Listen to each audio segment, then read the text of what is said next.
નમસ્કાર મિત્રો, સ્વસ્થ રહો સ્વાસ્થ્ય સાથે માં આપનું સૌનું સ્વાગત છે। અમારો હર હંમેશ પ્રયત્ન હોય છે અને મનોકામના હોય છે કે તમે તંદુરસ્ત રહો, નિરોગી રહો અને લાઇફસ્ટાઇલ ડિસીઝ જેવા કે ડાયાબિટીસ, બ્લડ પ્રેશર, હૃદયરોગ જેવા રોગ તમને ન થાય અને કદાચ થઈ ગયા હોય તો ઓછી દવાએ વગર આડઅસરે તમે તંદુરસ્તી ભર્યું ઉલ્લાસપૂર્વક દીર્ઘ આયુષ્ય માણી શકો। આજના આ ઇવેન્ટમાં એનું થીમ છે સ્પેશિયલાઇઝેશન ઇન સ્પેશિયલાઇઝ કેર। આમાં આપણે ચર્ચા કરીશું વંધ્યત્વ, ડાયાબિટીસ અને પ્રેગ્નન્સી। આ માટે આપણા સાથે છે એક ખૂબ જ જાણીતા ડોક્ટર આરજી પટેલ, એ ઇન્ફર્ટિલિટી એટલે કે વંધ્યત્વ અને આઈવીએફ સ્પેશિયાલિસ્ટ છે। તેઓ ડાયરેક્ટર છે સનફ્લાવર વુમન્સ હોસ્પિટલના। એમણે 12,000 થી વધારે પણ સક્સેસફુલી આઈવીએફ બેબીઝ ડિલિવર કર્યા છે। આમાં અમદાવાદ, ગુજરાત, ઇન્ડિયા અને પરદેશના અસંખ્ય લોકોએ એમની જોડે ડિલિવરી કરાવેલી છે। આ માટે એમને વિશ્વભરના, ભારતના અને વિશ્વભરના એમને એવોર્ડથી નવાજવામાં આવ્યા છે। તો આપણે ડોક્ટર આરજી પટેલ સાહેબનું સ્વાગત કરીએ। ડોક્ટર આરજી પટેલ સાહેબ, તમારો ખૂબ ખૂબ આભાર, તમે તમારી બીજી પ્રેક્ટિસમાંથી સમય કાઢ્યો। મારો સવાલ છે તમને કે વંધ્યત્વ એટલે શું અને એના થવાના કારણો શું? નમસ્કાર દર્શક મિત્રો, આજ સરસ વરસાદ થઈ રહ્યો છે, સરસ મોસમ જામી છે અને આ વાતાવરણમાં આપણે એક અતિ મહત્વના મેડિકલ તેમજ સોશિયલ પ્રોબ્લેમની ચર્ચા કરીશું।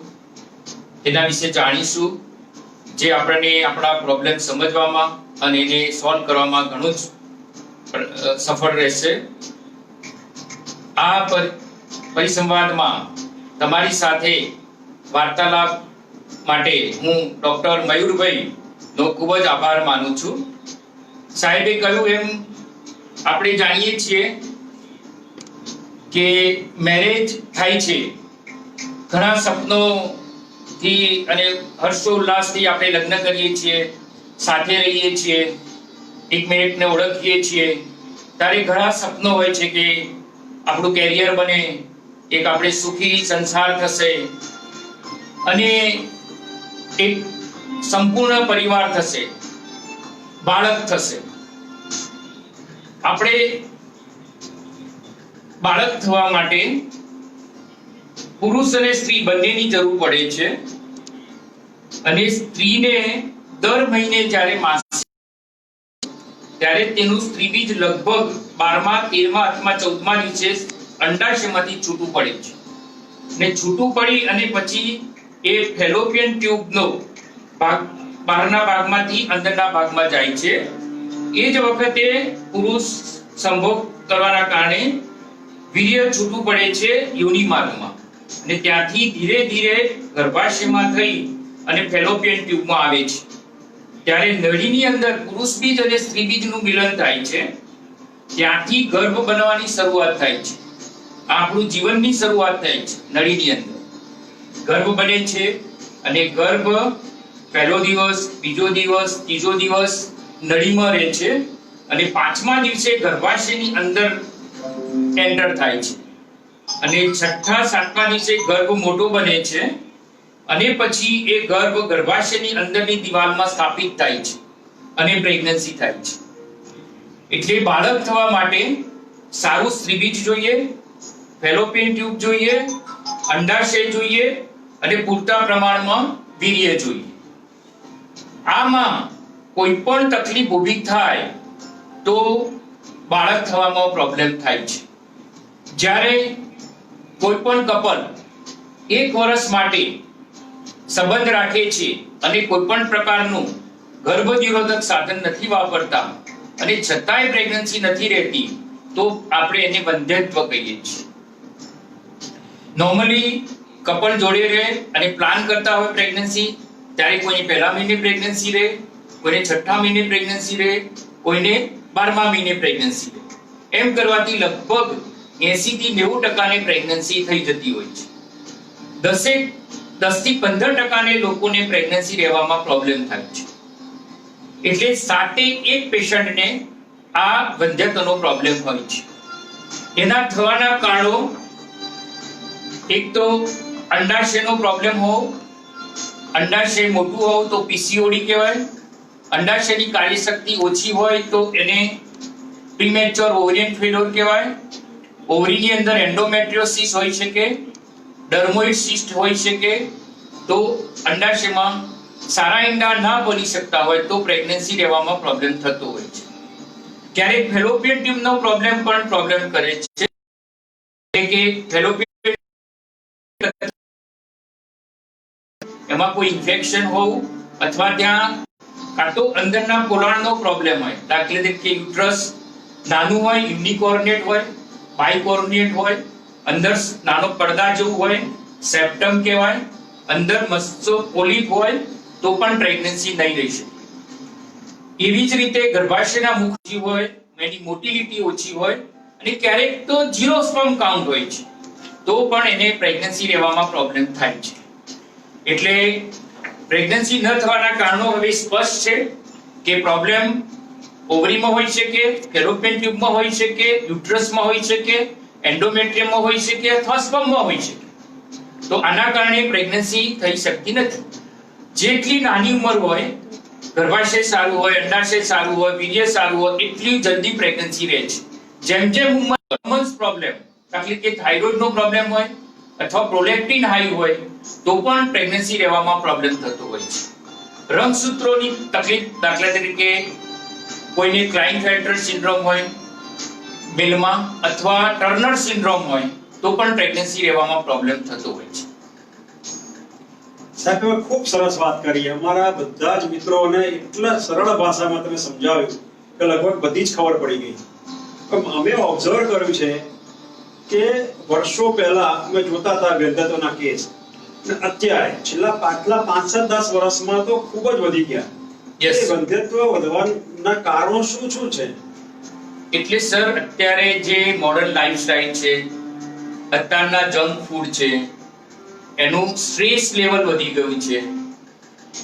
જે મેરેજ પણ લોકો લેટ પ્લાન કરે છે અને એક વખત મેરેજ થયા પછી પ્રેગ્નન્સી પ્લાનિંગ પણ લેટ કરે છે, કારણ કે યંગ લોકો અત્યારે કેરિયર ઓરિએન્ટેડ થઈ ગયા છે. ખૂબ એને ભણવું હોય છે, ખૂબ આગળ આવવું હોય છે, એટલે પ્રેગ્નન્સી જલ્દી પ્લાન કરતા નથી. એટલે એના કારણે ઉંમર વધતી જાય એમ ઉંમરના કારણે જે એનો પાવર છે પ્રેગ્નન્સી રહેવાનો શરીરનો, પુરુષ અને સ્ત્રીનો બંનેનો, એ ઘટતો જાય છે. એટલે બેઠાડું જીવન, ઓબેસિટી, એડિક્શન, જ્યારે કે આલ્કોહોલ પીતા હોય, તમાકુ ખાતા હોય તો એ પુરુષમાં ખાસ પ્રોબ્લેમ કરે છે. આપણે જોઈએ છીએ કે આજની લાઈફસ્ટાઈલમાં યંગ હોય છતાંય medical problem like diabetic, hypertension, lipid પ્રોફાઇલમાં એનું લિપિડ પ્રોફાઇલ ડિસ્ટર્બ હોવું, એના કારણે ઘણા બધા પ્રોબ્લેમ હેલ્થના હોય છે. જેટલું હેલ્થ ખરાબ તમારું એટલું વીર્ય ખરાબ થતું હોય છે, કારણ કે સ્પર્મ એક શરીરનો નાનામાં નાનો કોષ છે. તમે ખુશ તો તમારું સ્પર્મ ખુશ. તમને કંઈ પણ તકલીફ હોય, તમને ફીવર આવે, તમને બીપી થાય, ડાયાબિટીક થાય, ઇન્ફેક્શન થાય, તરત સ્પર્મની જે પાવર છે ફલન થવાનો એ ઘટતો જ હોય છે. એટલે આજે આ બધું modern lifestyle, junk food, obesity, stress, addiction, pollution ના કારણે બધું આપણે જાણીએ છીએ કે અત્યારે પોલ્યુશન વધતું જાય છે. એટલે પોલ્યુશનના કારણે બધા જ હેલ્થનો પ્રોબ્લેમ છે. એ directly egg quality, sperm quality ને પ્રેગ્નન્સી લેવા પ્રોબ્લેમ કરે જ છે. ઇવન બાળક એબનોર્મલ આવું અથવા એબોર્શનમાં પણ પોલ્યુશનનો રોલ છે. એટલે આ બધા કારણે અત્યારે આ જે ઇન્ફર્ટિલિટી છે એ વધતી જાય છે. ખૂબ સરસ વાત કરી. અમે બી આ જ ઓબ્ઝર્વ કર્યું છે. આજકાલ લોકોને ભણતરમાં વધારે સમય આપે છે, ખાસ કરીને દીકરીઓ બી ભણતી થઈ અને ગ્રેજ્યુએટ, ડબલ ગ્રેજ્યુએટ એમ થોડું વધારે પડતી ભણે Yes. સારી વાત છે. ભણે સાથે સાથે શું થાય પછી જોબમાં કે કેરિયરમાં ઇન્ટરેસ્ટ બતાવે. એટલે મોડા મેરેજ થાય પછી એની મોડી પ્રેગ્નન્સી પ્લાન કરે. સાથે સાથે આ જર્ની જે છે એ ટેન્શન વાળી જર્ની હોય, ખાવાનો સમય નહીં, જે મળે એ ખાઈ લે, એટલે ન્યુટ્રિશિયસ ફૂડ ના હોય. તમે કીધું એમ જંક ફૂડ હોય, સામે હેલ્ધી ફૂડ લેવાય નહીં, સમયસર લેવાય નહીં, પછી ઊંઘ નિયમિત ના આજે રહેતી હોય. યંગ જે ફિમેલ છે એટ ધ એજ ઓફ 25 30 અને જે about to planning for the pregnancy, તો જોશો તો ખૂબ ઓબેઝ હોય છે અને એનું મોટા ભાગે પીસીઓડી કારણ હોય છે. કે પીસીઓડી ના કારણે એના હોર્મોન્સ ડિસ્ટર્બન્સીસ હોય છે, એને ઇરેગ્યુલર પીરિયડ હોય છે, એને હર્સુડિઝમ થતું હોય છે, એક્સેસ ગ્રોથ થતું હોય છે, વજન વધી જતું હોય છે. એટલે એ લોકોને આ પ્રોબ્લેમ ખાસ થતું હોય છે પીસીઓડી લોકોને.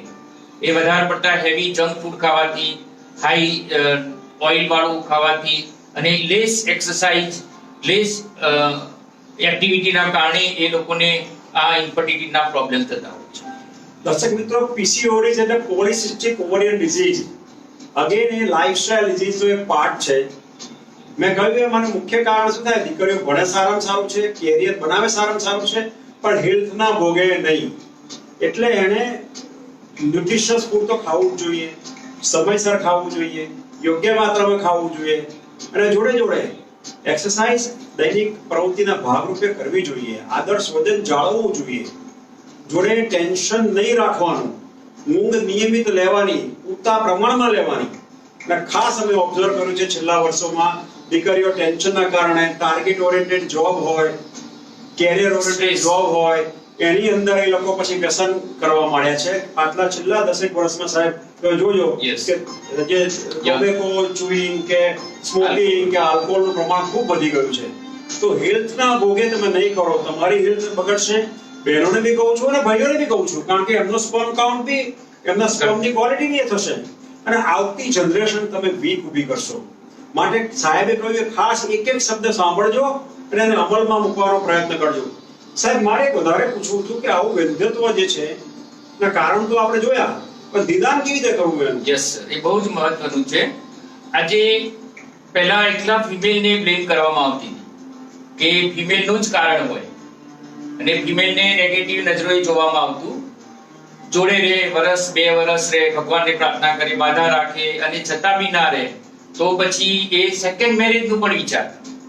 પણ ધીરે ધીરે ખ્યાલ આવ્યો કે પુરુષો પણ એટલા જવાબદાર છે.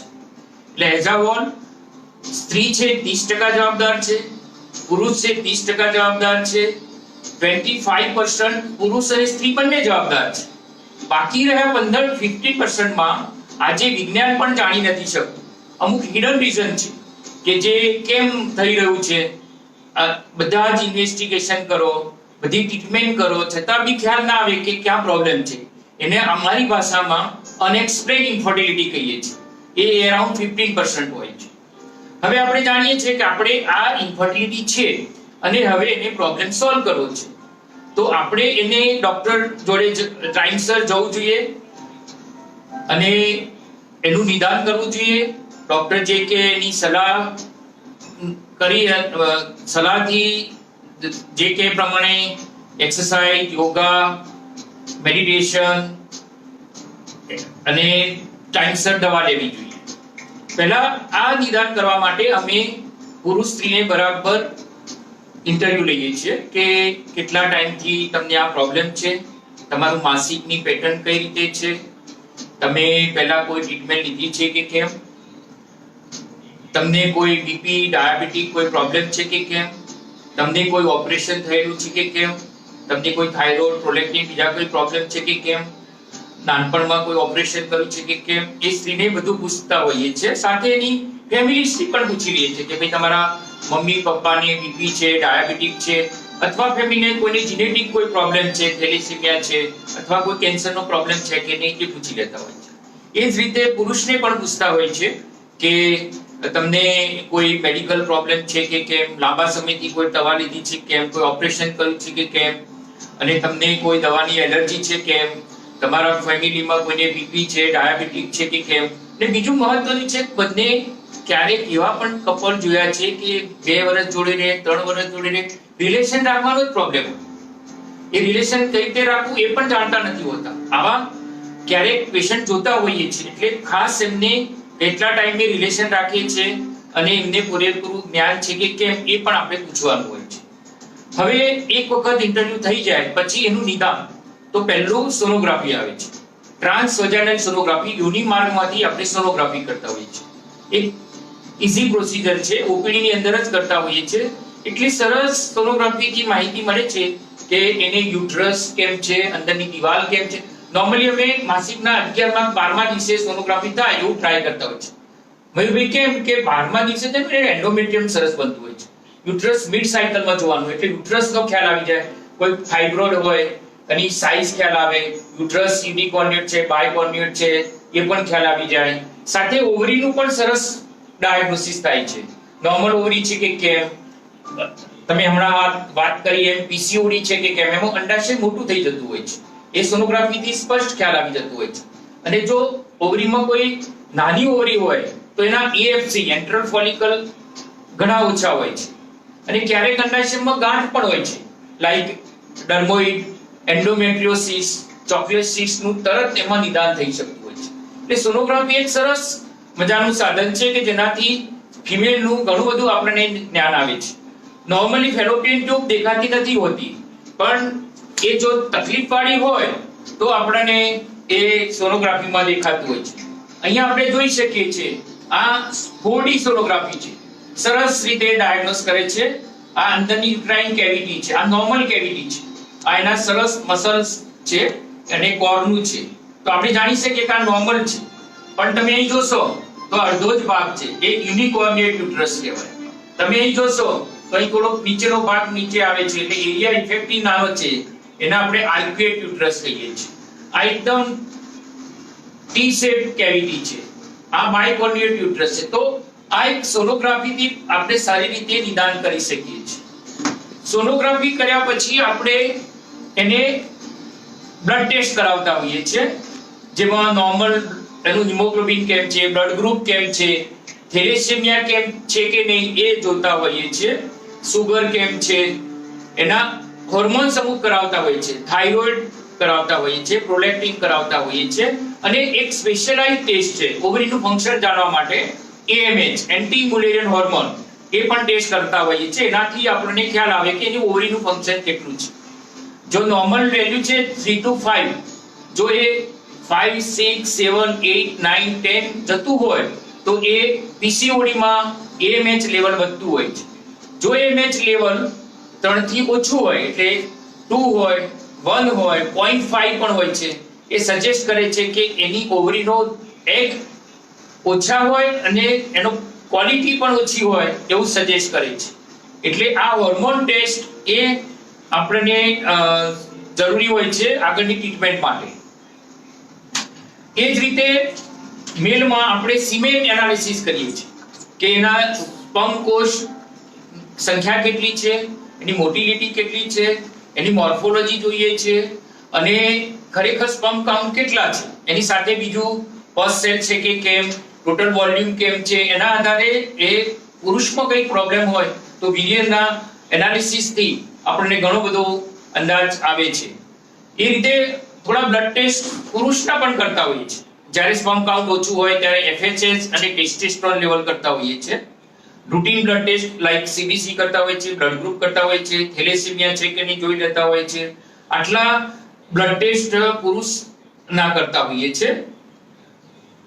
આટલું કર્યા પછી આપણને રિપોર્ટમાં સોનોગ્રાફી થઈ ગઈ, હોર્મોન ટેસ્ટ થઈ ગયા, બ્લડ ટેસ્ટ થઈ ગયા અને વીર્યનો રિપોર્ટ થઈ ગયો. તો આપણને મોટાભાગનો અંદાજ આવી જાય છે કે શું કારણ હશે.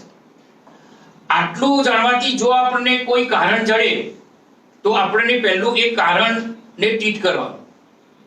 ને કારણ દાખલા તરીકે આપણે એક્ઝામ્પલ લઈએ કે સોનોગ્રાફી કરતી વખતે મોટી ગાંઠ છે ગર્ભાશયમાં, મોટું ફાઇબ્રોઇડ છે જે આપણાની યુટ્રાઇન કેવિટીની નજીક છે, તો આપણે એને એ ઓપરેટ લેપ્રોસ્કોપીથી કરવાની સલાહ આપી શકીએ.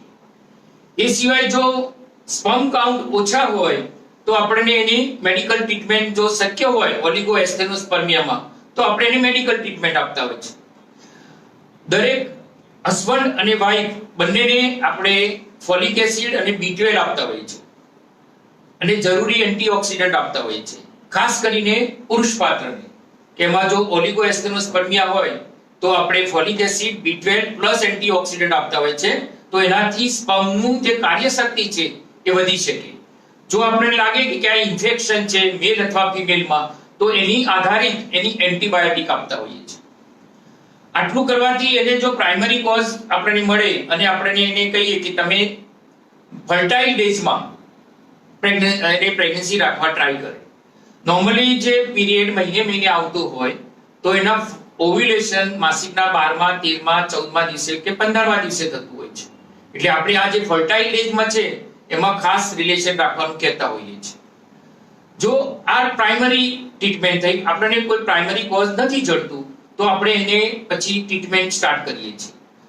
ઓરલ મેડિસિન, દાખલા તરીકે સાઇફેન છે, ક્લોમિફેન સાઇટ્રેટ છે, લેટ્રોઝોલ છે, તો એવું જે મેડિસિન છે એ આપણે આપતા હોઈએ છીએ.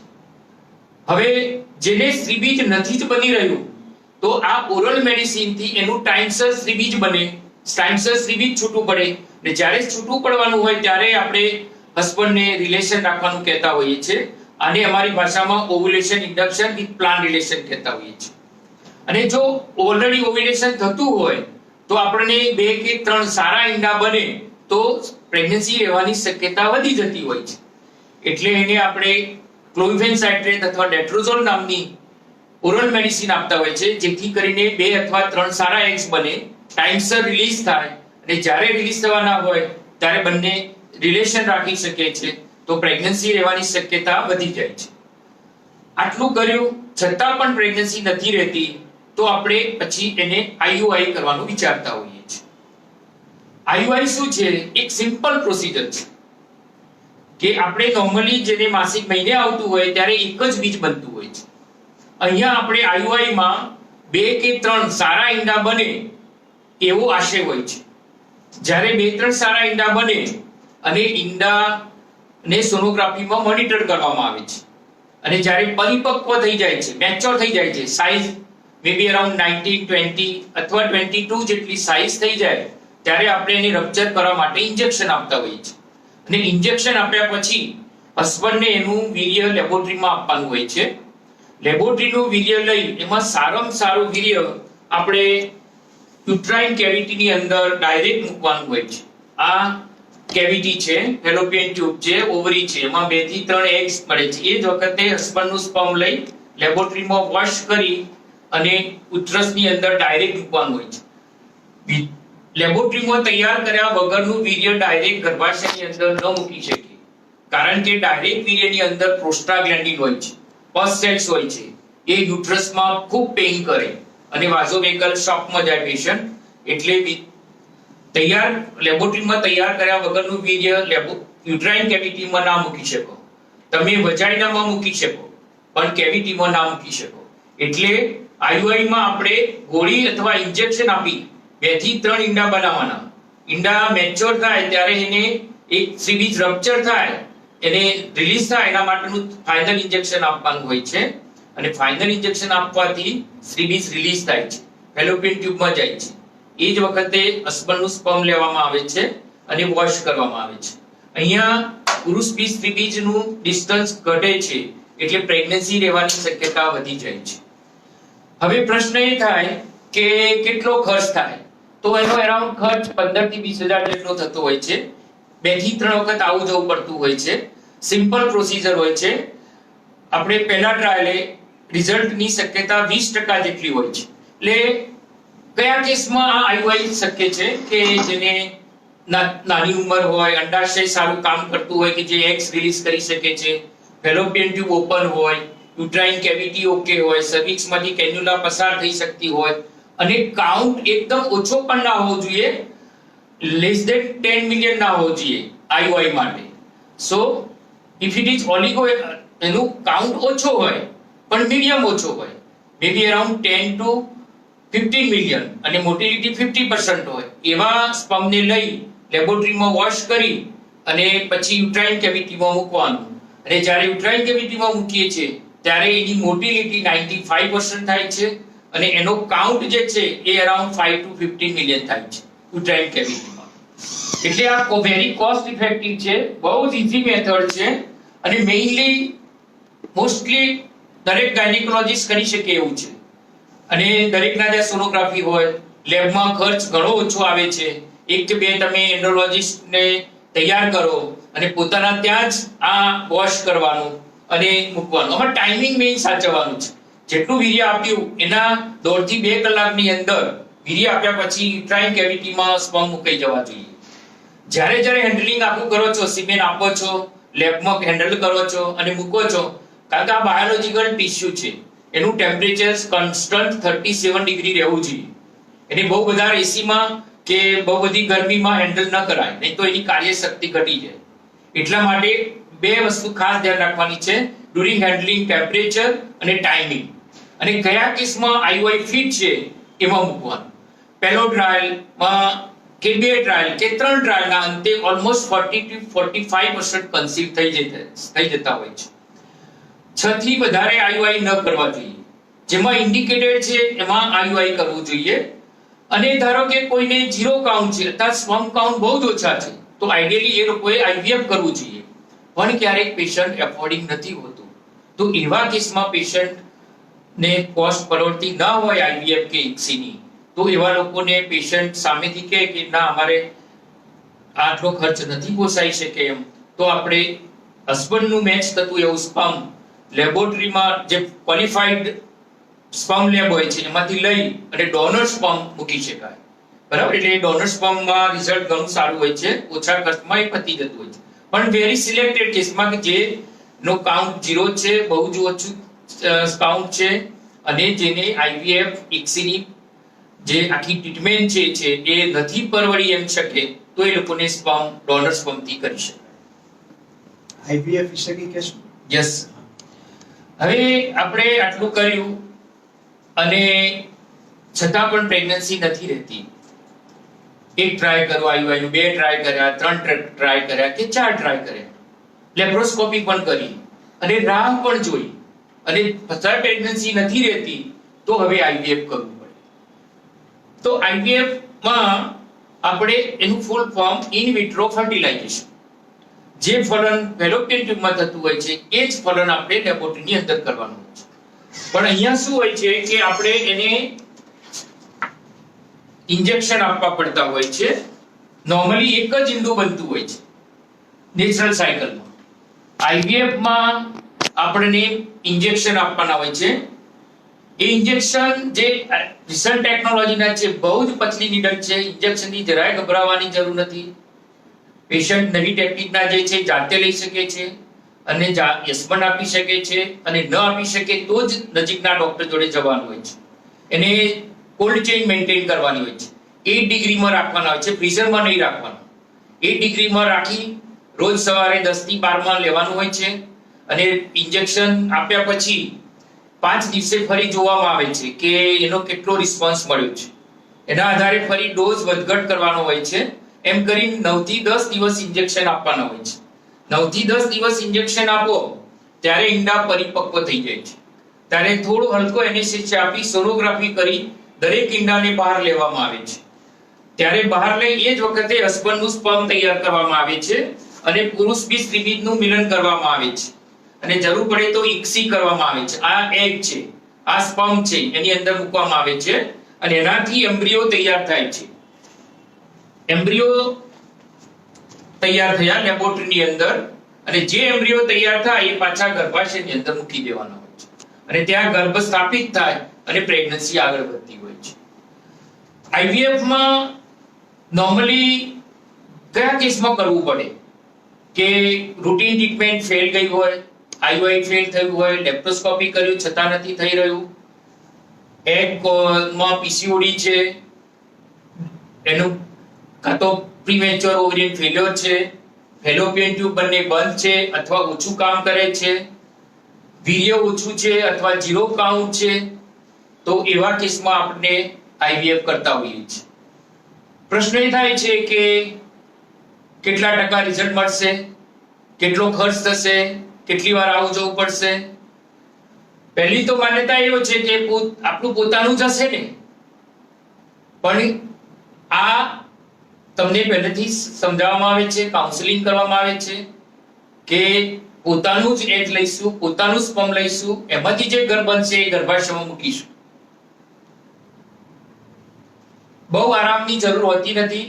અમે જે ટેકનિકથી કરીએ છીએ એમાં પહેલા ઇન્જેક્શન પહેલા મહિને ડાયગ્નોસિસ થાય છે, પછી એને ઇન્જેક્શન આપવામાં આવે છે. 10 દિવસ ઇન્જેક્શન આપો, ઈંડા લઈ લો,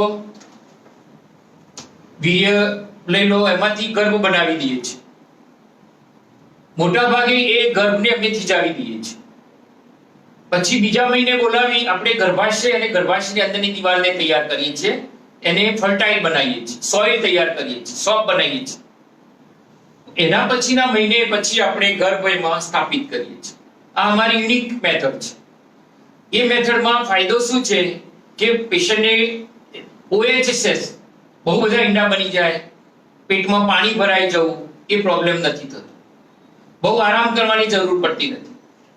જે લોકો વર્કિંગ છે એના માટે બહુ જ સરળ છે આ પ્રક્રિયા કે પહેલા મહિને ઇન્જેક્શન આપી દો, ઈંડા લઈ લો, વીર્ય લઈ લો, ઘર બનાવી દો, મૂકી દો, કામ કરો, જોબ કરતા જોબ કરો. કેટલા પેશન્ટ ફોરેનથી આવે છે તો એ લોકોને પણ અમે પહેલા મહિને ઇન્જેક્શન આ ઘર બનાવી દઈએ, પછી એ લોકો પાછા જઈ શકે છે.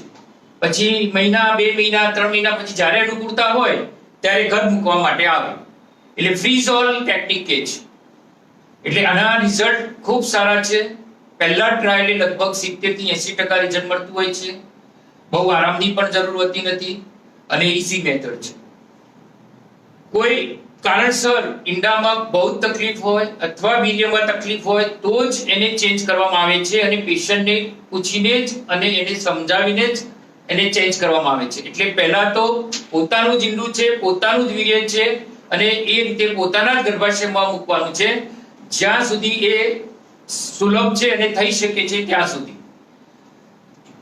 એ જ રીતે સ્પર્મમાં કે સ્પર્મ બહુ જ ઓછા છે, 0 કાઉન્ટ છે, તો એમાં ઓબ્સ્ટ્રક્ટિવ એન્જિયોસ્પર્મિયા અથવા નોન ઓબ્સ્ટ્રક્ટિવ એન્જિયોસ્પર્મિયા, તો એવા લોકોને આપણે પોતાના સ્પર્મથી થાય ત્યાં સુધી પોતાના સ્પર્મથી ટ્રાય કરતા હોય છે. પેશન્ટને કાઉન્સેલિંગ કરીએ છીએ, ટેસ્ટી સાઇઝ જોઈએ છે, FSH જોઈએ છે અને એના પ્રમાણે એને કેટલા ટકા સ્પર્મ મળી શકવાની શક્યતા છે, કેટલા પર્સન્ટેજ એને પ્રેગ્નન્સી રહેવાની શક્યતા છે અને કાઉન્સેલિંગ કરીએ છીએ. તો આપણે 0 સ્પર્મ કાઉન્ટમાં પોતાના સ્પર્મથી પણ પ્રેગ્નન્સી થઈ શકે છે. એટલે ટેસા અથવા પેસા સ્પર્મથી પ્રેગ્નન્સી થઈ શકે છે. સ્પર્મ મળી શકવાની શક્યતા છે, કેટલા પર્સન્ટેજ એને પ્રેગ્નન્સી રહેવાની શક્યતા છે. સાહેબ આ તમે સરસ સમજાવ્યું.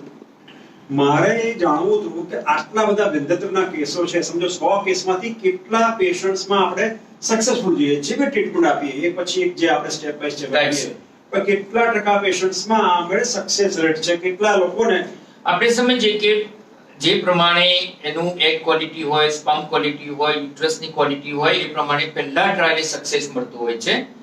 70% 80% સુધીની પહેલા ટ્રાયલે સક્સેસ થાય છે. પછી જે પ્રમાણે એનું એગ ક્વોલિટી હોય, સ્પર્મ ક્વોલિટી હોય એ પ્રમાણે એના એમ્બ્રિયો બનતા હોય છે. કોઈને 2 બને, કોઈને 4 બને, કોઈને 10 બનતા હોય છે. આપણો ટ્રાય એ હોય છે કે બ્લાસ્ટોસિસ ખૂબ ને ખૂબ વધારે બનાવવા. બ્લાસ્ટોસિસ એટલે ડે 5 એમ્બ્રિયો. ડે 5 એમ્બ્રિયોનું પાવર સારો હોય છે, એ જલ્દી ઇમ્પ્લાન્ટ થાય છે, એમાં પ્રેગ્નન્સી રેટ વધારે હોય છે. એટલે આપણે વધારે ને વધારે બ્લાસ્ટોસિસ બનાવવા ટ્રાય કરતા હોય છે. બીજું સામે આપણે સિંગલ એમ્બ્રિયો ટ્રાન્સફર કરવા ટ્રાય કરતા હોઈએ છીએ. કેમ કે ટ્વિન એવોઇડ કરવા માટે.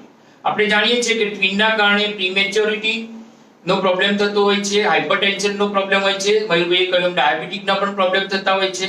એટલે આપણે આ બધું એવોઇડ કરવા માટે જ્યાં સુધી થાય ત્યાં સુધી સિંગલ એમ્બ્રિયો મૂકતા હોય છે. એના માટે બ્લાસ્ટોસિસની જરૂર હોય છે, એટલે બ્લાસ્ટોસિસ મૂકતા હોઈએ છીએ. પણ જો એક ટ્રાયલ થયો હોય, બીજા ટ્રાયલ ના થયો હોય તો ક્યારેક 2 એમ્બ્રિયો પેશન્ટને કાઉન્સેલિંગ કરીને પછી મૂકતા હોઈએ છીએ. તો એનાથી પ્રેગ્નન્સી રહેવાની શક્યતા વધતી હોય છે. એટલે પહેલા ટ્રાયલે આપણે 70% મૂકી શકીએ, 2 ટ્રાયલના અંતે 80% મૂકી શકીએ. કોઈ કારણસર 2 ટ્રાયલમાં ફેલ ગયા હોય તો ત્રીજો ટ્રાયલ કરવો પડે, તો ત્રીજા ટ્રાયલને અંતે 90% પેશન્ટ પ્રેગ્નન્સી થઈ જતી હોય છે. આટલું કરવાથી અંદાજ તો આવી જાય કે ક્યાં ફોલ્ટ છે, કે એન્ડોમેટ્રિયમમાં પ્રોબ્લેમ છે, અંદરની દિવાલમાં પ્રોબ્લેમ છે, યુટ્રસમાં પ્રોબ્લેમ છે, એગ ક્વોલિટીમાં પ્રોબ્લેમ છે કે સ્પર્મ ક્વોલિટીના પ્રોબ્લેમ છે, એના આધારે એના પછીની મેથડ નક્કી થતી હોય છે. ખૂબ સરસ વાત કરી તમે. Yes, sir. અને અમે ઓબ્ઝર્વ કર્યું છે કે ડાયાબિટીસ હોય ને પ્રેગ્નન્સી થાય યસ સર. તો ઘણા અલગ અલગ પ્રકારો છે અમે જે જોયા છે ખાસ કરું. કારણ કે એક તો જે છે કે ટાઈપ 1 ડાયાબિટીસ અને ટાઈપ 2 ડાયાબિટીસ હોય, એ લોકોનો પણ ડાયાબિટીસ હોય અને પ્રેગ્નન્સી કે બંધત્વ થવાના ચાન્સીસ વધી જાય છે. એવી રીતે પ્રેગ્નન્સી રહ્યા પછી કાં તો ટાઈપ 2 ડાયાબિટીસ હોય અને નિદાન ના થયું હોય, અથવા તો એક સ્પેશિયલ ડાયાબિટીસ છે ગેસ્ટેશન ડાયાબિટીસ, યસ સર. જે પ્રેગ્નન્સી દરમિયાન થાય થાય છે. Yes sir. અને એની જો પ્રોપર નિદાન ના થાય, સમયસર સારવાર ના થાય તો પાછો પ્રોબ્લેમ થાય. અને આ ડાયાબિટીસ જે છે જેને ગેસ્ટેશન ડાયાબિટીસ કહે છે, એ પાછો ડિલિવરી થાય પછી પાછો જતો રહે છે. Right sir. એટલે એવું અમે બી ઓબ્ઝર્વ કર્યું છે આ કે 3 પ્રકારના ડાયાબિટીસ વાળા મિત્રો હોય છે પ્રેગ્નન્સી દરમિયાન. યસ.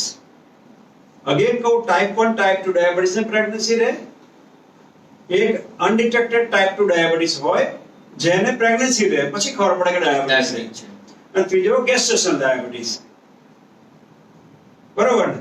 હવે એ આપણે આવા ત્રણેક કેસ સાહેબ આપણા તમે બંને ભેગા થઈને કર્યા છે કે જેને જન્મજાતથી જ ડાયાબિટીક હતું, હા, અને એ લોકો એટલું સરસ મેનેજ કરેલું કે દિવસની અંદર 4 વખત બ્લડ ટેસ્ટ કરતા, એ રીતે એનો ડોઝ એડજસ્ટ કરતા, અને ચારેય કેસને આપણે સ્મૂથલી, જે સ્ટાર્ટિંગથી જેને ડાયાબિટીક હતું રોજના ઇન્જેક્શન લેતા હતા, થ્રુ આઉટ ધ 9 મંથ એ લોકોએ બ્લડ સુગર મેન્ટેન કર્યું, થ્રુ આઉટ ધ સારી રીતે એમને ઇન્સ્યુલિન લીધા, અને સરસ હેલ્ધી ચાઇલ્ડ આપણે સક્સેસફુલ કર્યા છે. એક અચ્છા આજે એ લોકો બધા યાદ કરે છે. Yes, sir. બહુ ડિફિકલ્ટ કેસ હતા. હવે લાગે હા ડિફિકલ્ટ, એટલે આપણે ટ્રેન કરેલા હોય છે, પ્રોપર Right. દવા કરીએ છે તો ખૂબ મજા આવે છે. અને ખાસ દર્શક મિત્રો કહું, એટલી સારી સારવાર કરેલી અમારી એક માઇક માય લાઈફ પ્રોજેક્ટ ચાલે છે, એમાં આવા બહેનો ખાસ દીકરીઓને અમે એડેપ્ટ બી કરીએ છીએ અને પ્રોપર ટ્રીટમેન્ટ બી આપીએ છીએ, અને એટલું સારું રિઝલ્ટ આવ્યું કે એમાંથી જે 2 છોકરાનો જન્મ થયો, એ બંને છોકરાનું નામ એમના ડોક્ટરે યશના નામ ઉપર નામ આપ્યું. Okay. એટલે આનાથી મોટી કઈ ક્રેડિટ હોઈ શકે અમારી. Right, sir. Right, sir. અને ખાસ દર્શક મિત્રોને કહું કે આ પ્રેગ્નન્સી કે ગર્ભાવસ્થા દરમિયાન ડાયાબિટીસનું નિદાન થવું ખૂબ અગત્યનું છે. એક તો જેને પહેલેથી ડાયાબિટીસ હોય એ લોકોનો ડાયાબિટીસ પ્રોપર હોવો જરૂરી છે, નહીં તો ભાઈનામાં ડાયાબિટીસ હોય તો એનું સ્પર્મની ક્વોલિટી સરખી નહીં હોય, બહેનનામાં ડાયાબિટીસ હોય તો એના ઓવરી જે સાહેબે કીધું અંડ જે બીજ કહેવાય છે એ બરાબર ક્વોલિટી નહીં હોય તો પ્રેગ્નન્સી જ ન રહે, કાં તો શરૂઆતના સમયમાં એબોર્શન થઈ જાય. એટલે પહેલા એનું પ્રોપર ટ્રીટમેન્ટ બી હોવી જોઈએ. પછી બીજી વાત આવે છે પ્રેગ્નન્સી થઈ ગઈ અને પછી ખબર પડી, કારણ કે એમાં બી એવું જરૂરી છે કે શરૂઆતના સમયમાં જો ખબર પડે કે ટાઈપ 2 ડાયાબિટીસ છે અને નિદાન પહેલા નહોતું થયું તો પ્રેગ્નન્સી દરમિયાન નિદાન કરવું ખૂબ જરૂરી છે, વહેલું નિદાન કરવું જરૂરી છે. કારણ કે શરૂઆતના સમયમાં તમે કીધું એમ સ્પર્મ અને 1-2 ભેગા થતા હોય, એ ક્વોલિટી બરોબર ન હોય અને પ્રોપર એન્વાયરમેન્ટ ન મળે તો એને બાળકને ભવિષ્યમાં ખોળખાપણ આવવાની શક્યતા વધી જાય છે. એટલે પ્રોપર નિદાન, સમયસર નિદાન બી થવું જરૂરી છે. બીજું કે શરૂઆતના સમયમાં 16 વીકની આસપાસ, પછી જરૂર પડે 24 વીકની આસપાસ અને જરૂર પડે 32 વીકની આસપાસ પણ લોહીમાં સાકરનું પ્રમાણ, એના અલગ અલગ ટેસ્ટ છે. આપણે રેન્ડમ શુગર કરીએ, ગમે ત્યારે ડોક્ટર જોડે જઈએ ત્યારે, કોઈ બી ટાઈમે જઈએ ત્યારે જો શુગર 200 થી ઉપર આવે અથવા તો 75 ગ્રામ ગ્લુકોઝ પીવડાય અને 2 કલાકનું રિઝલ્ટ એનું 140 થી ઉપર આવે તો એને ડાયાબિટીસ માની લેવો પડે અને એની પ્રોપર સારવાર કરવી પડે. જો પ્રોપર સારવાર તમે ન કરો, કારણ કે અગત્યનું છે, માતાને ડાયાબિટીસ છે અને બાળકને એટલે પ્રેગ્નન્સી રહે છે તો ગર્ભાવસ્થા દરમિયાન બાળકને ખોળખાપણ આવવાની શક્યતા થાય, એને હેલ્ધી એનું ડિલિવરી ના થાય, માતાને પણ ડાયાબિટીસ વધી શકે, બ્લડ પ્રેશર વધી શકે, અને ભવિષ્યમાં ડિલિવરી પછી બંનેને ડાયાબિટીસ ન થાય એનું આયોજન કરવું ખૂબ અગત્યનું છે. એટલે પ્રોપર ડાયાબિટીસ કંટ્રોલ, જ્યાં આપણે કીધું આ તો ડિફિકલ્ટ કેસ હતા, 3-4 કેસો એવા હતા કે જેનો ડાયાબિટીસ બહુ વધઘટ થતો, દિવસમાં 3 થી 4 વખત ઇન્સ્યુલિનની સોય લેવી પડતી હતી, છતાં પણ આપણે વ્યવસ્થિત રીતે એનો કંટ્રોલ કર્યો Juvenile diabetes. અને સરસ છોકરા હા અને ત્રણેયને type 1 diabetes સરસ છોકરાઓ અત્યારે એટલા મોટા થયા હેલ્ધી થયા છે અને ખૂબ યાદ કરે છે આપણને. યસ એવી રીતે એટલે કંટ્રોલ સારો કંટ્રોલ ડાયાબિટીસમાં રાખશો તો સરસ પ્રેગ્નન્સી રહેશે, સરસ ડિલિવરી થશે અને બાળક તમારું હેલ્ધી જન્મશે અને ફ્યુચરમાં ભવિષ્યમાં બંનેને માતાને બાળકને બંનેને ડાયાબિટીસ થાય એનું સરસ રીતે આયોજન થઈ શકે છે. સાહેબ મારે તમને એક બીજું પૂછવું છે કે ડાયાબિટીસ વાળી બહેનોને ખાસ શું ગાયનિક પ્રોબ્લેમ થાય યસ સર અથવા તો એમને મેન્સ્ટ્રુઅલ સાયકલમાં કઈ પ્રોબ્લેમ થાય? યસ સર ડાયાબિટીક ને ગાયનિક પ્રોબ્લેમ થઈ શકે. ડાયાબિટીક હોય એ લોકોને અર્લી મેન્સિસ આવતું હોય છે, મેનાર્કે અર્લી આવે અને મેનોપોઝ લેટ થતું હોય છે. કોન્સ્ટન્ટ ઇસ્ટ્રોજન એક્સપોઝર થતું હોય છે, એના કારણે એન્ડોમેટ્રિયલ હાઇપરપ્લેઝિયા થતું હોય છે. એટલે માસિક અનિયમિત થતું હોય છે, ક્યારેક વધારે માસિક આવતું હોય છે અને એ લોકોને ખાસ એન્ડોમેટ્રિયલ કેન્સર થવાની શક્યતા વધારે રહેતી હોય છે. એટલે મેનોપોઝ લેવલમાં અને એના પછીના લેવલે એને યુટ્રસને ખાસ પેપ્સમિયર અથવા સોનોગ્રાફી કરીને વોચ કરવું જોઈએ અને જરૂર પડે તો એન્ડોમેટ્રિયલ બાયોપ્સી કરીને એનું અર્લી નિદાન કરવું જોઈએ. એટલે DUB ની સાથે એને કેન્સર થવાની પણ વધારે શક્યતા હોય છે. એટલે અર્લી ડાયગ્નોસિસ, અર્લી ટ્રીટમેન્ટ કરો તો એમાંથી બચી શકાય છે. બીજું કે એ લોકોને ડાયાબિટીક વિથ ગાયનિક પ્રોબ્લેમમાં ઇન્ફેક્શનનો પ્રોબ્લેમ હોય છે, ફંગલ ઇન્ફેક્શન. એટલે એ ફંગલ ઇન્ફેક્શન ડાયાબિટીક વાળાને ઘણું થતું હોય છે. એટલે એની પ્રોપર ટ્રીટમેન્ટ આપવાથી એ ટ્રીટમેન્ટ સોલ્વ થઈ શકે છે. એક સરસ ઇન્ટરેસ્ટિંગ કેસ હતો સર કે એક નોર્થ ગુજરાત સાઈડથી બહેન આવતા હતા, કપલ આવતું હતું અને એને 10 ડોક્ટર જોડે બતાવેલું, તાલુકા પ્રેસમાં, ડિસ્ટ્રિક્ટ પ્રેસમાં, અમદાવાદમાં, અને એને વજાઇનલ ઇન્ફેક્શન ક્યોર નતું થતું. સ્વાબ લીધા એ પણ એના પ્રમાણે ટ્રીટમેન્ટ આપી તો બી સોલ્વ થતું નતું. પછી અમે વિચાર્યું કે જેન્ટ્સનું આપણે કરાવડાવીએ ડાયાબિટીક, અને એમને ડાયાબિટીક કરાવડાયું અને પતિને ડાયાબિટીક હતું, HbA1c કરાવ્યું તો 11 હતું અને 11 વાળું ડાયાબિટીક મયુરભાઈના સાથે રહી ડાયાબિટીક કંટ્રોલ કર્યું અને એ ડાયાબિટીક કંટ્રોલ આવ્યું, એને પણ ઇન્ફેક્શનની ટ્રીટમેન્ટ આપી. પછી બેનનો જે ઇન્ફેક્શનનો પ્રોબ્લેમ હતો એ સોલ્વ થઈ ગયો. એટલે આવા કેસ પણ અજબ કેસ પણ જોવા મળે છે. અમે બહુ જ આવા આપણે બધા સાથે મળીને ઘણા આવા ડાયાબિટીસ વાળા મિત્રો અને બહેનોની આપણે ટ્રીટમેન્ટ કરેલી છે. અમે પણ ખૂબ જોઈએ છે કે પેશાબમાં ઇન્ફેક્શન. બીજું સાહેબ શું થયું છે, અત્યારે જે અમે ઇન્ફર્ટિલિટીના કેસ જોઈએ છે મેલના જે 35-40 ના આવે છે અને અમે એમને ડાયાબિટીક ટેસ્ટ કરાવીએ છીએ તો એ લોકોને ખ્યાલ જ નથી હોતો કે એમને ડાયાબિટીક હોય છે અને એનું પ્રમાણ તમને કહું 10 માંથી 2 કેસને હોય છે.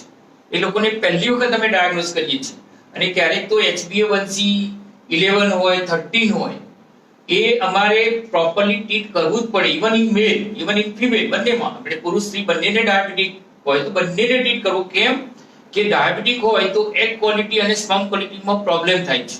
જ્યારે HbA1c 11 હોય અથવા મોર ધેન 8 હોય અને જો તમે એમાં ICSI IVF કરીએ છીએ તો એનું રિઝલ્ટ સારું નથી આવતું અથવા બાળકમાં એનામલી આવે છે. એટલે મેલમાં પણ ડાયાબિટીક પ્રોપર કંટ્રોલ કરવું ખૂબ જરૂરી છે કોઈ પણ ઇન્ફર્ટિલિટી ટ્રીટમેન્ટ માટે. આ એક ખૂબ સારો મેસેજ છે કે મેલમાં પણ ડાયાબિટીક હોય પ્રોપરલી ટ્રીટ કરો તો સ્પર્મ કાઉન્ટ પ્રોપરલી એનું ઇમ્પ્રુવમેન્ટ થશે. બીજું છે કે IVF માં ક્યારેક મેનોપોઝ પછી પ્રેગ્નન્સી થઈ શકે કેમ, એ પણ પ્રશ્ન છે. પણ ઉંમર થાય એમ એગની જે ક્વોલિટી છે અને ક્વોન્ટિટી છે એ ઘટતી જતી હોય છે. એટલે એવામાં ક્યારેક પોતાના ઈંડાથી પ્રેગ્નન્સી લેવાનો પ્રોબ્લેમ થતો હોય છે જે લોકોને 44, 45, 46 અને એવા કપલ અમારી જોડે આવે છે સાહેબ. અને કેમ આવે છે કે એ લોકોને બાળક હોય અને સડન સુસાઇડ કર્યું હોય, એક્સિડન્ટમાં એક્સપાયર થયા હોય અને મોટી ઉંમરે જોતું હોય છે ત્યારે આ લોકોને પ્રેગ્નન્સી રાખવાનો હોય છે. બીજું કે બહુ મોટી ઉંમરે પછી પ્રેગ્નન્સી ન રાખવી જોઈએ. હા, થઈ શકે 70 વર્ષે પણ પ્રેગ્નન્સી થઈ શકે છે.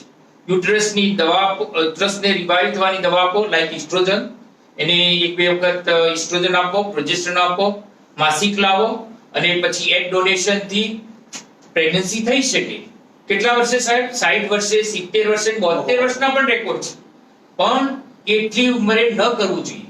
IVF બી ન કરવું જોઈએ. ICMR ની ગાઈડલાઈન છે કે જ્યારે ઉંમર પતિ અને પત્નીની અરાઉન્ડ 50 હોય ત્યાં સુધી તમે પ્રેગ્નન્સી કરો. કેમ કે તમે 70 વર્ષે બાળક આપ્યું પણ પછી જો મધર ફાધર એક્સપાયર થઈ ગયા તો એ બાળક એકલું પડે છે. એટલા માટે એની લિમિટ રાખી કે 50 વર્ષ સુધી તમે પ્રેગ્નન્સી કરો. ઓકે, તો 40 થી 50 કે 45 થી 50 ની જે ઉંમર છે એ દરમિયાન આપણે જો પ્રેગ્નન્સી કરવી હોય તો એગ ડોનેશન ની હેલ્પ લેવી પડતી હોય છે. એટલે સ્ત્રી હોય એના જ જેવું ક્વોલિફાઈડ લેબોરેટરીમાંથી આપણે એગ ડોનર સિલેક્ટ કરતા હોય છે. જે એગ ડોનર ના ઘણા બધા અમે ટેસ્ટ કરતા હોઈએ છીએ. એને સોનોગ્રાફી કરતા હોય છે, એનું ઈંડું સારું હોય, એના પોતાના બાળક સારા હોય, એનું ઈંડું લઈને પ્રેગ્નન્સી રાખી હોય એ પણ બાળક સારું હોય, તો એવા ડોનરને આપણે સારામાંના ઇન્જેક્શન આપીએ છીએ અને સારી ક્વોલિટીના એગ્સ લઈ એમના હસબન્ડનું સ્પર્મ લઈ એમ્બ્રિયો બનાવી અને એ સ્ત્રીના ગર્ભાશયમાં મૂકીએ તો પ્રેગ્નન્સી થઈ શકે છે. તો આ એક મેથડ છે એગ ડોનેશન. એ જ રીતે જ્યારે ગર્ભાશયનો પ્રોબ્લેમ હોય કે અંદરની દિવાલ ખરાબ હોય, બહુ બધું ગર્ભાશયમાં ફાઇબ્રોઇડ હોય, મોટું એડિનોમાઇટિક યુટ્રસ હોય, વારંવાર ગર્ભ મૂક્યો છતાં પ્રેગ્નન્સી નથી રહેતી, અથવા ટીબી છે, અથવા વારંવાર કસુવર થાય છે, તો એવા ગર્ભાશય ખરાબ થઈ જાય છે. તો ક્યારેક એવામાં સરોગેસીની પણ હેલ્પ લેવી પડતી હોય છે. તો આ રીતે પણ એમને બાળક થઈ શકે છે. બીજી નવી નવી ટેકનોલોજી આજે આવી છે લેબોરેટરીમાં. આમાં એક ટીમ વર્ક છે સાહેબ, એકલા હાથે નથી થતું. એક અમે ક્લિનિશિયન કહેવાઈએ, જે અમે સારી રીતે ડાયગ્નોસ કરો, સ્ટિમ્યુલેશન કરીએ, સારા એગ લઈએ, સારા એગ પિકઅપ કરી આપીએ અને પછી લેબોરેટરીમાં આપતા હોય છે. ત્યાં મેઇન રોલ એમ્બ્રિયોલોજિસ્ટનો છે. એટલે એમ્બ્રિયોલોજી અને લેબ જેટલી સક્ષમ હોય એટલા સારા એમ્બ્રિયો બને. કલ્ચર મીડિયા હોય છે, ઇન્ક્યુબેટર હોય છે, અને બધા આધુનિક સાધન લાઈક એમ્બ્રિયોસ્કોપ છે, ઇમ્સી છે, પિક્સી છે, એ બધાથી સારું એક કલેક્ટ કરો, સારું સ્પર્મ સિલેક્ટ કરો, સારો એમ્બ્રિયો બનાવો અને બ્લાસ્ટોસિસ્ટ બનાવો તો એની શક્યતા વધી જાય છે. બીજું નવી એક ટેકનિક છે પીજીટી,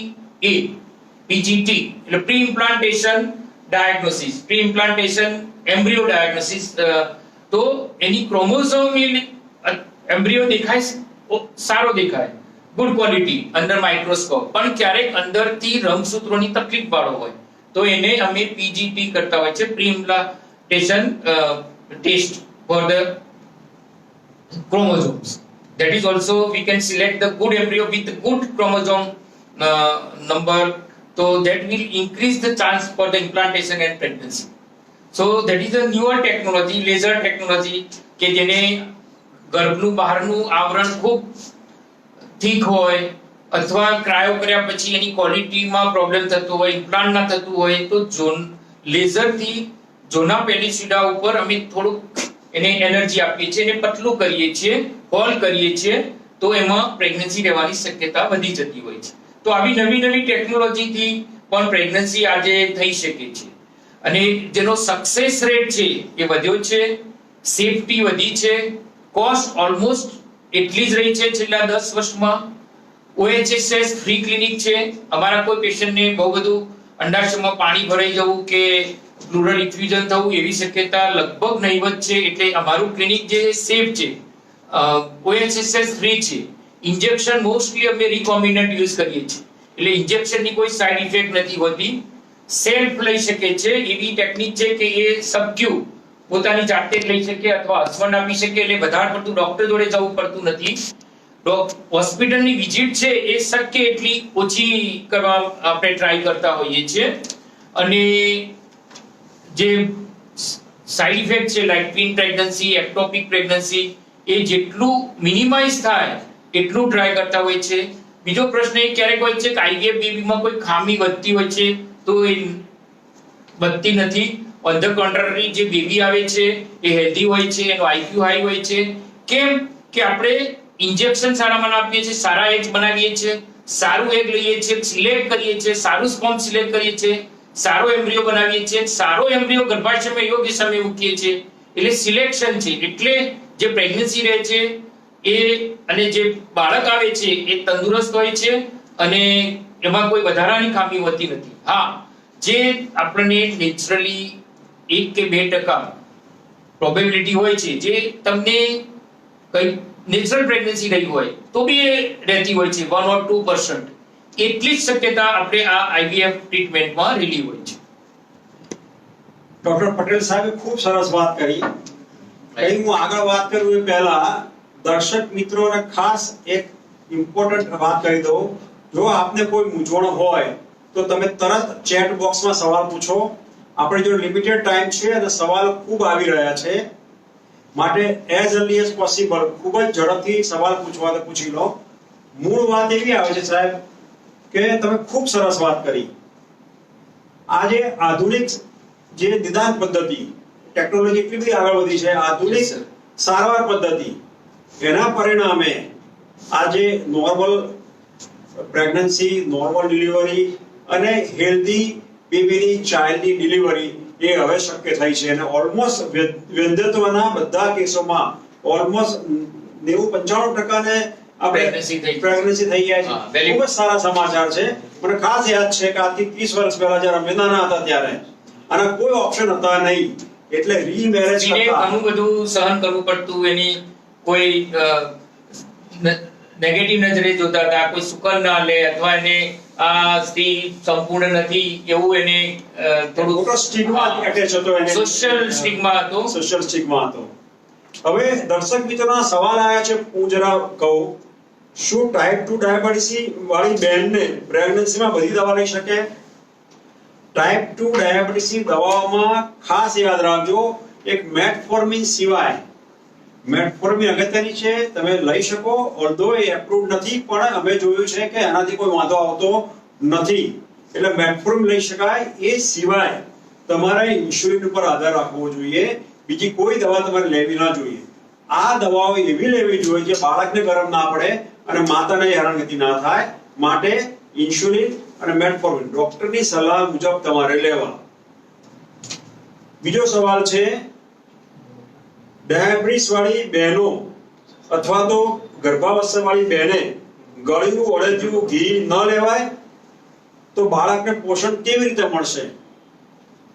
ખાસ યાદ રાખજો કે અળસિયું છે, ગળ્યું છે, ઘી છે, એ બધી વસ્તુઓ પ્રેગ્નન્સીમાં જરૂરી નથી, બાળક માટે જરૂર નથી. માતાને તમે ભગવાને બનાવેલી વસ્તુ છે. સાહેબે કીધું આગળ ટેસ્ટ કરીએ જ છે આપણે, ફોલિક એસિડ થી માંડીને બીજું જે રિપ્લેસમેન્ટ હોય, બધી વિટામિન્સ મિનરલ્સ રિપ્લેસમેન્ટ કરીએ જ છીએ. ભગવાને બનાવેલી વસ્તુ છે, ફ્રૂટ્સ છે, કે થોડું ડ્રાય ફ્રૂટ પણ તમે લઈ શકો છો, કે હેલ્ધી ફૂડ જે કહેવાય એ તમે વધારે લો. ઓલરેડી શરીરમાં ચરબી વધારે હોય ત્યારે જ આ બધા ઇસ્યુ થયેલા હોય, વજન વધારે હોય, માટે અળસિયું એ બધાથી ફાયદો નહીં થાય, નુકસાન થશે. એટલે અળસિયું કે ગળ્યું કે ઘી ન લેશો. હા, મન થાય તો થોડી ઓછી માત્રામાં લેજો, પણ એના ઉપર આધાર રાખશો કે એને કારણે તમારી પ્રેગ્નન્સી કે બાળકની હેલ્થ સુધરશે, હું માનવાનું કોઈ કારણ છે નહીં. બાળકને પોષણ જે છે, માતા જે એટલું હેલ્ધી ફૂડ ખાશે, ફ્રેશલી પ્રિપેર્ડ ફૂડ ખાશે, સમયસર ખાશે, યોગ્ય માત્રામાં ખાશે, એનાથી મોટો ફાયદો મળશે. મારી ઉંમર 28 વર્ષની છે, મારા માતા પિતાને ડાયાબિટીસ છે અને મારા લગ્ન આવતા વર્ષે છે, તો આવનાર જનરેશનમાં ડાયાબિટીસ ન આવે તે માટે ક્યારે પ્રેગ્નન્સી રાખવી જોઈએ? ખૂબ જ સરસ સવાલ છે. માતા પિતાને ડાયાબિટીસ છે, એમની જે હું માનું છું કે બહેનને પોતાને ડાયાબિટીસ નથી અને લગ્ન આવતા વર્ષે છે. ઓકે, એક તો એવું છે કે પ્રેગ્નન્સી રાખવી, સાહેબે કહ્યું એમ તમારા 29 વર્ષની ઉંમરે મેરેજ થશે તો થોડી ઉંમર વહી જાય પહેલા એઝ અર્લી એઝ પોસિબલ તમે પ્રેગ્નન્સીનું આયોજન કરજો. એ પહેલા ડાયાબિટીસ છે કે નહીં બીજા રિપોર્ટ કરાવી લેજો, અને તમે હેલ્ધી હો તો ડાયાબિટીસ ની ચિંતા ના કરતા તમે એક લાઈફસ્ટાઈલ પહેલી એનું આયોજન કરીને લાઈફસ્ટાઈલ, ખોરાક, મેં આગળ કહ્યું એમ કસરત, આદર્શ વજન જાળવી અને પ્રેગ્નન્સીનો પ્લાન કરજો તો ખૂબ ફાયદો થશે. ખાસ ફરી એ વાત કરી નાખું કે 5 વસ્તુ ખૂબ અગત્યની છે. ખોરાક મેં કહ્યું એમ ભગવાને બનાવેલી વસ્તુ અને એ યોગ્ય સમયે અને યોગ્ય માત્રામાં લેવી જોઈએ.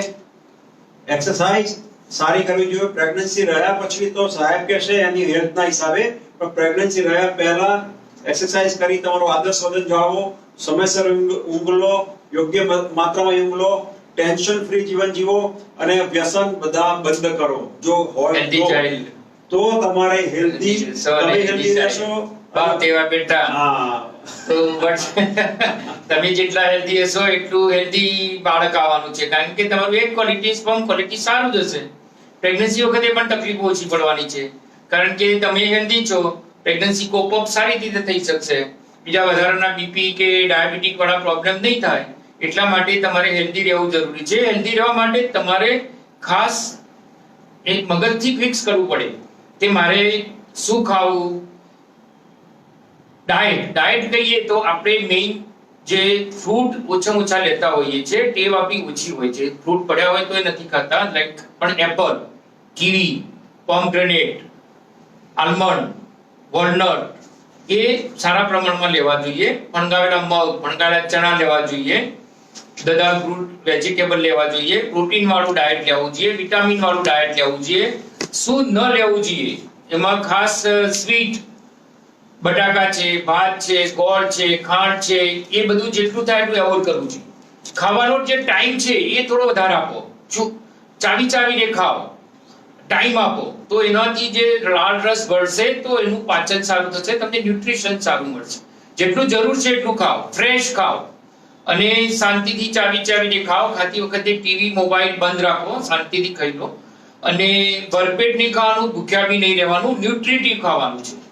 સાંજે લોકો નોર્મલી હસબન્ડ વાઈફ બંને જોબ કરતા હોય છે અને આખો દિવસ ભૂખ્યા હોય, રાત્રે આવે, બહારનું ખાઈ લે અથવા અંદરનું ખાઈ લે, ઘરનું પણ થોડું ભૂખ લાગી હોય એટલે વધારે ખવાઈ જાય અને તરત સૂઈ જાય છે. ત્યારે એ લોકોનું બ્લડ સુગર વધી જાય છે અને એ બ્લડ સુગર વધી જાય છે એ ફેટમાં કન્વર્ટ થાય છે અને એ ઓબેસિટી માટે જવાબદાર છે. એટલે ખાસ જે લોકો પતિ પત્ની બંને જોબ કરે છે એના માટે આ ટેવ ખૂબ સુધારવાની જરૂર છે કે નાસ્તો સારો કરો, લંચ મીડિયમ અને ડિનરમાં ફ્રૂટ અથવા લાઇટ કરો, તો તમારું વજન નહીં વધે, તમારી હેલ્થ સારી રહેશે. સાહેબે કહ્યું ઉપર ખાસ કહું, શક્ય હોય તો સાંજનું ખાવાનું એ સનસેટ પહેલા, આપણા ઘરોમાં પહેલા વાળું થતું અથવા તો જૈનોમાં ચોવિયાર કે છે, સાંજે બને ત્યાં સુધી 8 વાગ્યા પહેલા 7-7:30 જમી લો તો ખૂબ સારું રહેશે. એ પણ તમને ખૂબ જ ફાયદો કરશે. દર્શક મિત્રો, તમારે હજી કોઈ સવાલ હોય તો તમે જે નંબર નોંધી લો, એની પર બી ફોન કરીને તમે જણાવી શકો છો તમારા સવાલો. 2743-9977. અગેન રિપીટ કરું છું, 2743-9977 ઉપર તમે તમારા સવાલ ફોન પર પણ લખાવી શકો છો અથવા તો ચેટ બોક્સમાં પણ તમે કહી શકો છો. સવાલો ખૂબ આવી રહ્યા છે, સમય ઓછો છે, માટે ખાસ ઝડપ કરજો. બીજી વાત, એક નવો સવાલ આવ્યો છે કે ડાયાબિટીસ વાળી બહેનોએ ડાયાબિટીસનો કંટ્રોલ પ્રેગ્નન્સી દરમિયાન કેટલો રાખવો, કાં તો કેટલી શુગરનું લેવલ રાખવું. ભૂખ્યા પેટની શુગર એ 100 ની આસપાસ રાખવી જોઈએ અને નાસ્તો કરે કે બપોરે જમે કે સાંજે જમે, ત્રણેયમાંથી કોઈ બી ટાઈમ 2 કલાકની શુગર 140 થી નીચેના ભાગમાં રાખીએ તો ખૂબ સારું છે. ખાસ કરીને આખી પ્રેગ્નન્સી દરમિયાન સારો કંટ્રોલ રાખવાનો છે. પણ સામાન્ય રીતે લોકો શું કરતા હોય છે કે બપોરે ખાઈને 2 કલાકનો રિપોર્ટ કરાવે, ભૂખ્યા પેટનો કરાવે, પણ બપોરે ખાઈએ છીએ, સાંજે બી ખાઈએ છીએ, સવાર નાસ્તો બી કરીએ છીએ. પ્રેગ્નન્સીમાં ખાસ બ્રેકફાસ્ટ પછી, સવારના નાસ્તા પછી શુગર વધવાની શક્યતા હોર્મોનલ ચેન્જીસના કારણે ખૂબ વધી જાય છે. તેવી રીતે આપણા ઘરોમાં આજકાલ બ્રેકફાસ્ટ અને લંચ કરતા ડિનરમાં વેરિએશન્સ બહુ આવે છે. ડિનર થોડું હેવી હોય છે. સાહેબે કહ્યું એમ લાઇટ લેવાની જગ્યાએ હેવી લેવાઈ જાય છે. ઘણી વખત આપણા ઘરમાં કંઈક નવીનતા બનતી હોય અને ઘરમાં આખો દિવસ સર્વિસ પર ગયા હોય, કામે ગયા હોય, એટલે સાંજે આવે ને સાંજે બનાવે, તો વેરિએશન્સમાં હેવી ફૂડ બી સાંજે થતું હોય, ચેન્જીસ બી સાંજે થતા હોય. આપણા ઘરમાં મહેમાન આવ્યા, આપણે મહેમાને ગયા, આપણે હોટલમાં ગયા, આપણે પ્રસંગે ગયા, લગ્નમાં ગયા, તો એ થોડું હેવી ખાવાનું થઈ જાય છે. માટે એને ખાસ લાઇટ ખાવું, ઓછા માત્રામાં ખાવું અને ખાસ ઇમ્પોર્ટન્ટ છે બહેનોએ ખાસ ડિનર પહેલા અને 2 hours આફ્ટર ડિનર શુગર માપી અને એ શુગરને બી કંટ્રોલ રાખવી. ડિનર પહેલાની શુગર આશરે 100 ની આસપાસ, ડિનર પછીની 2 કલાકની શુગર આશરે 140 ની આસપાસ રાખવી. તો તમારા બાળકનું ખાસ યાદ રાખજો, તમારા માટે પ્રેગ્નન્સીના 9 મહિના અગત્યના નથી જેટલા બાળક 9 મહિનાના છે. કારણ કે એમાં જે એનું ડેવલપ થાય છે, એમાં જે શુગર વધઘટ થાય એના પ્રમાણે બાળકનું શરીર ડેવલપ થતું હોય છે, બાળકનું અંદરના અવયવો ડેવલપ થતા હોય છે. માટે જેટલું સારું તમે ધ્યાન રાખશો એટલું બાળક હેલ્ધી જન્મશે અને ફ્યુચરમાં એને ડાયાબિટીસ થવાની કે બીજી મહાબીમારી થવાની શક્યતા ઘટી જશે. બીજી એક ખાસ વાત કરું કે શુગર મિનિટે મિનિટે બદલાતી છે બધામાં. જેમ રોડ ઉપર ગાડી ચાલતી હોય તો સ્પીડ સેમ નથી રહેતી, વધઘટ કરવી પડે છે. એમ શુગર આ સામાન્ય માણસમાં પણ શુગર વધઘટ થતી હોય મિનિટે મિનિટે. ખાવા સિવાય બી ઘણા કારણો છે. ટેન્શન બી થર્ડ પાર્ટીને વિચાર કરતો હોય શુગર વધઘટ થાય. કસરત છે, ઉજાગરા છે, ટેન્શન છે, ફૂડમાં વેરાયટીના કારણે વધઘટ થાય. અને આ વસ્તુ ડાયાબિટીસમાં વધારે થાય અને બહેનોમાં ખાસ, કારણ કે પ્રેગ્નન્સી દરમિયાન હોર્મોનલ ચેન્જીસ આવે એટલે શુગર ઘણી વધઘટ થતી હોય છે. સાથે સાથે બાળક પણ ખાતું હોય છે, એના પ્લાસેન્ટા એની જે પોડ થ્રુ એને ખાવાનું જાય એટલે 24 કલાક ખાતું હોય છે. જેમ પેટ્રોલની ટાંકીમાં કાણું પડે પેટ્રોલ નીકળ્યા કરે ને એમ બાળક 24 કલાક ખાતું હોય છે. માટે માતાએ ખાવામાં ખૂબ ધ્યાન રાખવું જોઈએ, હેલ્ધી ફૂડ ખાવું જોઈએ. અને ખાસ વાત, લોહીની અંદર સાકરનું પ્રમાણ જે છે એ સતત નોર્મલ રહેવો પ્રયત્ન કરવો જોઈએ. એના માટે હવે આધુનિક સાધન બી એવું આવ્યું છે, અમે કહીએ કન્ટિન્યુઅસ ગ્લુકોઝ મોનિટરિંગ. એને એક નાનું બટન મૂકી દઈએ અમે તો એમાં 24 કલાકની સાકર બતાવે. જેમ આપણે કાર્ડિયાક મોનિટર છે, તમે બધા જો ICCU માં ગયા હોય તો હૃદયના દર્દીઓ હોય અને કંઈક મોનિટર હોય છે, હૃદયના ધબકારા દેખાય.